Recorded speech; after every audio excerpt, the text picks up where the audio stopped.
సంవత్సరాల క్రితం నేను హైదరాబాద్ లో పనిచేయడం స్టార్ట్ చేసినప్పుడు మా లీడర్స్ చెప్తా ఉన్నారు, నేను ఒంటరిగా స్టార్ట్ చేశానండి. వాస్తవానికి ఒంటరిగా నేను ఎప్పుడు స్టార్ట్ చేయలేదు, నాకు ధైర్యం అనే సపోర్ట్ తో స్టార్ట్ చేశాను. మీరు ఎదగాలి అంటే ఈ రోజు మీరు ఒంటరిగా ఉన్నా రేపు పొద్దున్న మీ అనుకో 100 మంది ఉంటే ఆబ్వియస్ గా ఈ స్టేజ్ ఎప్పుడు కూడా మీరు మిస్ కారు.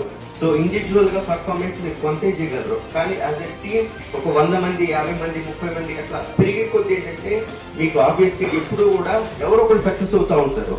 సో డెఫినెట్ గా నేను మీ అందరికీ అసోసియేట్ మేళా సందర్భంగా నేను మీకు అందరికి ఇచ్చే వాల్యుబుల్ సలహా అనుకోండి, ప్రతి ఒక్కరు కూడా యోచనలో ఉండాలి. యోచనలోనే మీరు అంతా కూడా చేయాలని నేను ఎప్పుడు కోరుకోను. బట్ ఎప్పుడైనా ఎక్కడైనా కూడా మీరు ఒకటి అని మీరు మనస్ఫూర్తిగా నమ్మితే దాన్ని బలంగా తీసుకోండి, దాన్ని నమ్మి ముందుకు వెళ్ళండి. అది యోచన ఇంకోటాన్ని నేను ఇది చెప్పలేను, కానీ బట్ యోచనలో ఉన్నంత కాలం అయితే నేను మీకు ఎప్పుడు తోడుగా ఉంటా, నేను ఎప్పుడు మీకు అండగా ఉంటాను.